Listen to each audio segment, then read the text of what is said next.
Ang nangyari po kay Attorney Anselmo Carlos, pagkatapos na naipapanalo niya, pinapatay. Sino kaya nagpapatay?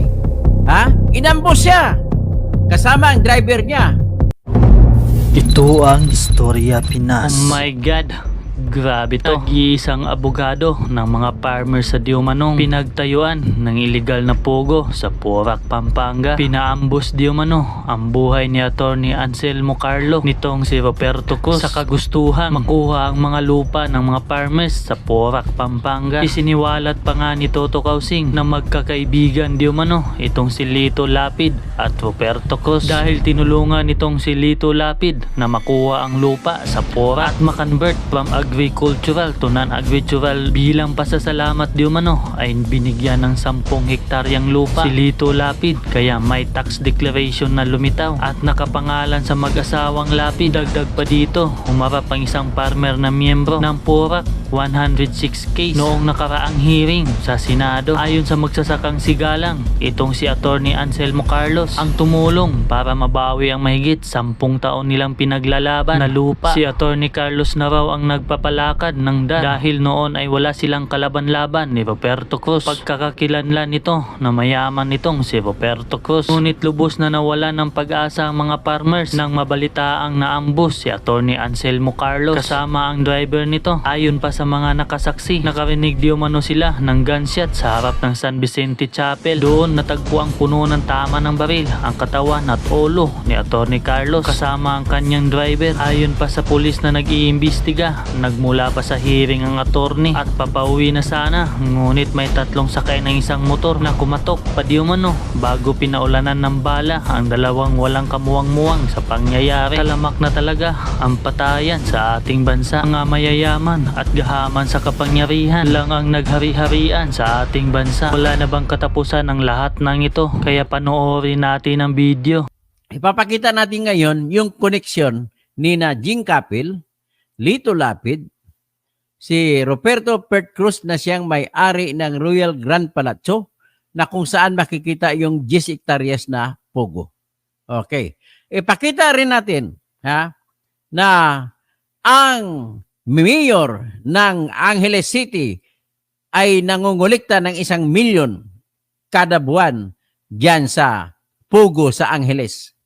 At ang congressman ng Angeles City na si John Lasatin ay nangungulikta rin ng 1 million isang buwan na suhol mula sa pogo diyan sa Angeles City. Yan ang sabi ng aking bubuwit. Okay? So ito naman, ipakita ko lang, i-share screen ko lang ang litrato na kung saan makikita mo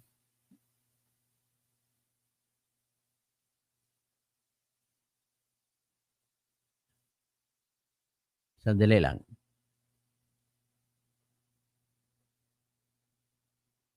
Sandali lang. Medyo nawala lang aking ipapakita.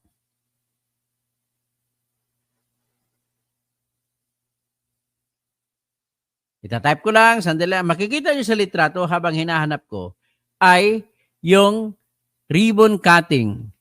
Ang pagpuputol ng ribbon ng pagbukas ng pugo doon sa Angeles City.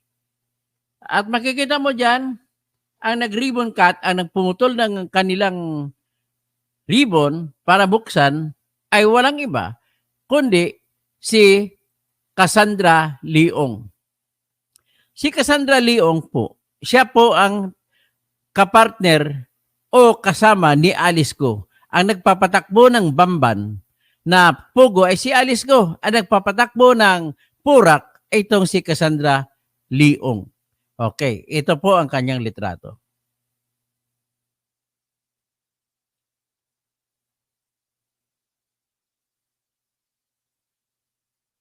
Cancel up.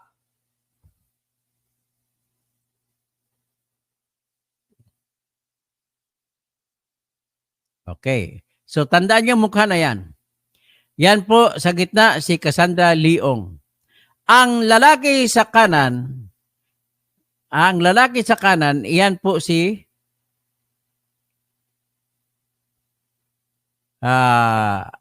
tingnan ko muna.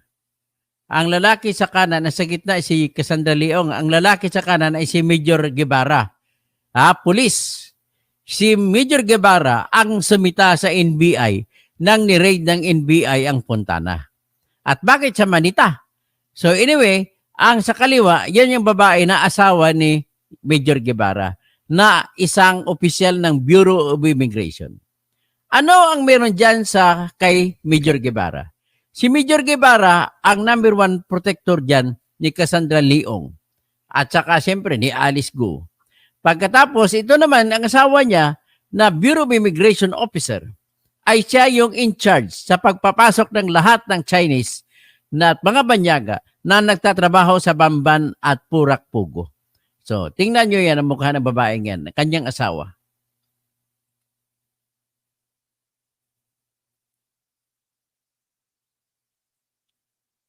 Ay, maliit, no? Palakihin ko ang litrato.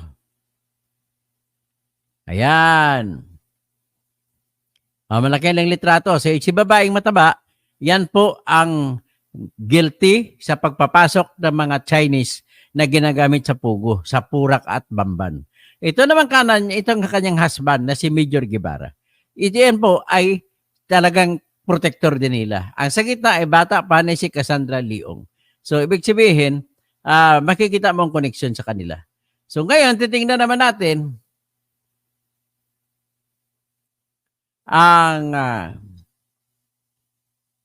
paano naman ang connection ni Perth Cruz sa ni Jing Capil.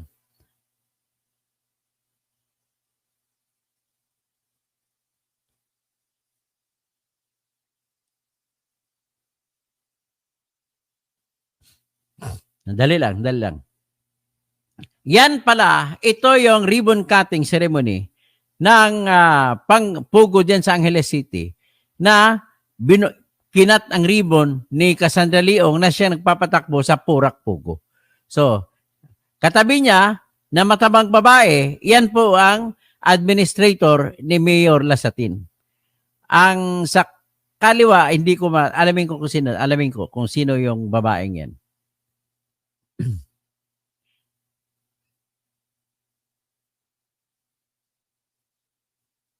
So, ang nagbukas, ang kasama niya sa pagputol ng ribbon ay yan po si Immigration Officer Bagwoman. Yan po yung Chief of Staff ni Mayor Lasatin na si Calagwas. Siya po ang tumatanggap ng 1 milyon buwan-buwan ni Mayor Lasatin. Tapos itong sa kanang babae, tingnan ko nga. So anyway, hindi ko nakalimutan ang pangalan ng babaeng yan. Ito naman, may papakita naman ako sa inyo. O yun, si Capil ang nakadilaw. Si Roberto Cruz yung naka-pink.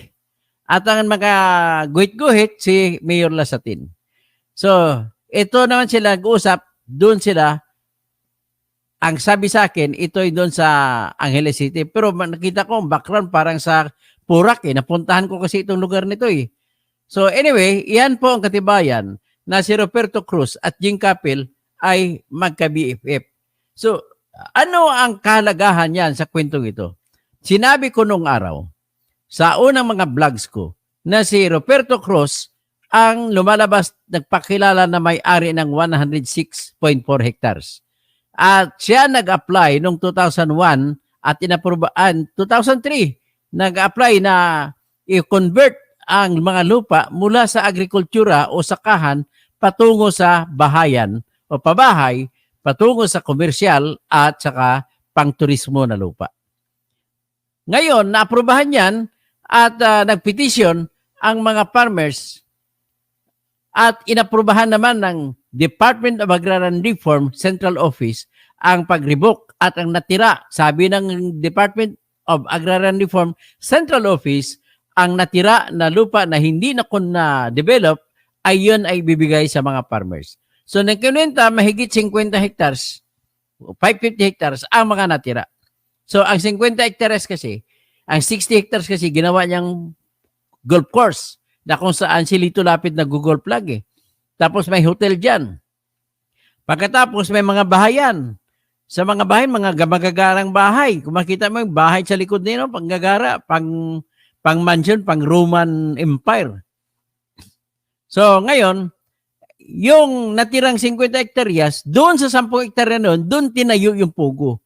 So, noong November 25, 2019, nanalo ang mga farmers sa kanilang kaso na idineklara na ng DAR Central Office ang mga lupa ay ibigay sa farmers. Akalain mo na hindi pa binigay kasi nung nanalo ng November 25, 2019, nag-umpisa na para sila construct, pagpatayo ng mga building ng Pugo noong October 2019. So gumawa sila ng paraan na hindi mapapatupad ang desisyon. Kaya hanggang ngayon, nakatayo yung Pugo dyan. At kunyari, nag-apila sila sa Office of the President. At sa panahon ni Duterte, nag-apila sila. Pero ang problema, hanggang sa panahon ni BBM, ay hindi pa rin niya ito dinesisyonan. Ang ibig sabihin, pag walang desisyon, hindi may papatupad ang mga binigay ng desisyon para sa mga farmers natin. Ganon po kabalahura itong ginagawa ng ating pamahalaan. Ibig sabihin, sa ngalan lamang ng pera ay nawawala na yung mga katarungan at katotohanan para sa ating bayan. So, mapayag ba kayo ganyan na hanggang ngayon, ganun na lang lagi ba? Oh. Ngayon, ito naman ang dalawang pulis na to. Ito naman sila, itong mga protector. Dalawang regional director Hidalgo at saka si provincial director Levi Hope Basilio. Sa Bamban at Porac sila nagkakampihan dyan. Tapos, ito naman ang litrato na kung saan makita mo sa bandang kaliwa, andun si Major Guevara na sinasabi ko kanina na siyang protector ni Cassandra Leong at saka ni Alice Go. At sa gitna, si Mayor Jing Capil. Yan. Yung isa, mag-Chinese looking doon katabi niya. Tapos sa bandang kanan, sa dulo, si Colonel Gonzales, isa rin na pulis na protector nila. Tapos kasunod niya si Roberto Cruz, ito sa Perth Cruz, na yung may-ari ng lupa na tinayuan ng Pugo na dapat ay ibinigay na sana sa farmers. So ito naman, ito yung si IC Kalugas. Ito yung bagwoman ni Mayor Lasatin diyan sa Angeles City. Ito po siya tinuturo ng aking bubuwit na tagatanggap ng 1 milyon kada buwan mula sa Angeles City, Pugo. Yan siya, Bakit kaya mataba si ma'am? Hindi ko alam. Siya lang makakasama. Masiba ba sa pagkain? Well. Yun. Diyan lang muna siguro ang ating vlog sa ngayon at least nakikita ninyo at magsi-shoutout na ako. So mga kababayan, magandang umaga sa lahat. Sabi ni Phil Lunsaga, 10 ng pamilya ko, single vote for senator. Maganda. Maraming salamat. Edison Moralida, asan ang bagong Pilipinas kung hindi pinapatupad ng tamang batas? O nga naman, Edgar Edihir Bahala, matindi. Benhar Flores, ang korupsyon na sa mga government officials natin mismo. Tapos, Phil Lunsaga, Daraga Albay siya. So, paray na aga sa mga taga Daraga Albay, sa mga Camarines, Sur, sa Kwan pa, sa Sorsogon. Si Benhar Flores, ang korupsyon na sa government, no? Seven Samurai. Tapos si Wow Trending PH, yung abogado attorney na sa Anselmo Carlos. Ito, ang idadagdag ko bago ako umalis dito. No? Nais ko lang sabihin sa inyo na yung nanalo yung farmers sa kaso na yun na dilabas sa November 25, 2019, ang nagpapanalo po nun ay si attorney Anselmo Carlos. Gayon si Anselmo Carlos na abogado, ang anak niya ngayon ito ay abogado rin. Ang nangyari po kay attorney Anselmo Carlos, pagkatapos na naipapanalo niya, pinapatay. Sino kaya nagpapatay? Inambos siya.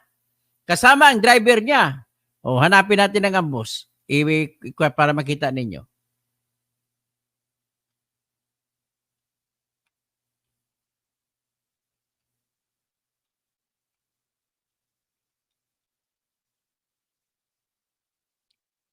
Ito ngayon, hanapin ko ang litrato.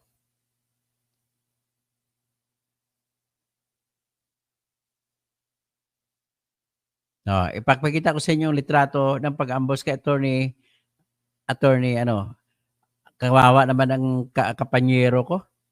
Biro mo, pag tumulong ka sa mga farmers na ganito, kaya maswerte pa rin ako at hindi ako pinatay sa mga tinulungan ko, mga natulungan ko, mga kagaya ng mga farmers sa Nueva Ecija, sa Gapan. Ang naipanalo ko doon, binayaran ako ng isang inahing manok at saka 3 itlog.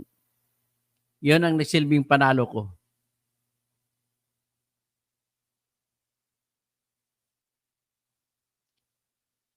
Basahin natin. Lawyer age slain in Pampanga ambush. Okay, pinatay po siya pagkatapos na tumayo siya bilang abogado sa kaso ng mga taga Purak, Pampanga.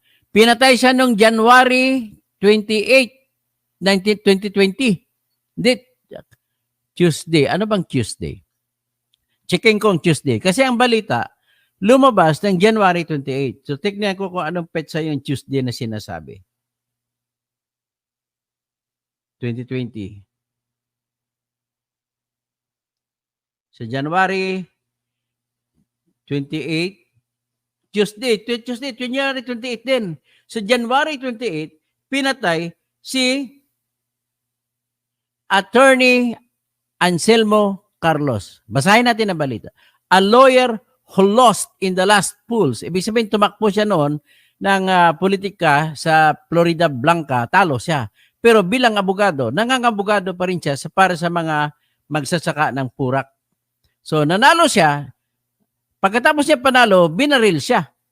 Ito, a lawyer who lost in the last polls and his security aide were gunned down in broad daylight by motorcycle riding gunmen in front of San Vicente Paris Church in Santa Rita Town, Pampanga. Tuesday, police report said. Police identified the victims as Attorney Anselmo Montemayor Carlos of Barangay Cabangcalan, Florida Blanca, and his driver Marshall Perez Mendoza of Santa Maria, Bulacan. Both suffered multiple gunshot wounds in different parts of their bodies and they died on the spot. Yan siya. The victims, police said, were on board black Toyota Camry while cruising along Provincial Road when waylaid by 3 unidentified men armed with handguns at Barangay San Vicente in the town past 9 a.m.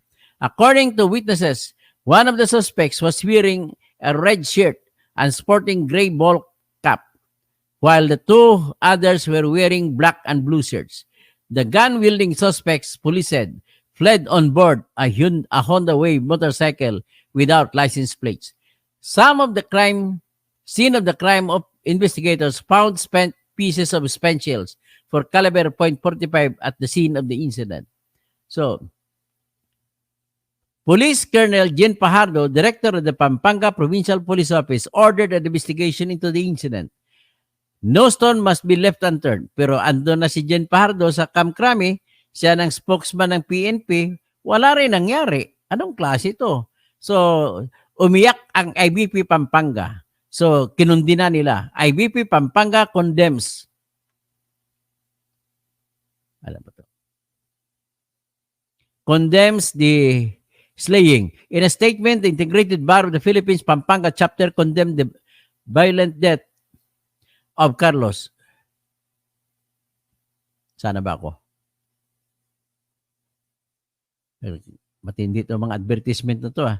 So moments after attending a hearing this morning at the Hall of Justice of Guagua, Pampanga, 3 assailants shot at Attorney Carlos and his driver Marshall Mendoza while the latter were inside the car, resulting in their instant deaths. We were shocked and saddened that one of our members has been added to the growing numbers of lawyers falling victim to senseless killings. Panahon ito ni Duterte ha, pinatay. So sino kaya napapatay nito? Pwede ba si Bong Pineda? Kasi siya lang naman ang binabalita na maraming pinapatay. Hindi ko naman sinasabi na siya, pero suspetsa ko lang yan. So i-remove muna natin, mga kaibigan, ganun po katindi. Ang abogado na nagpapanalo sa mga magsasaka ng purak para maibigay sa kanila ang lupa, may balik yung lupa, ngunit pinatayan pa rin ng pugo. Yun pala, no? Pagkatapos patay yung pugo, para hindi siya kumaso, para hindi matigil ang pagpatayo ng pugo ng mga building dyan sa Purak, Pampanga,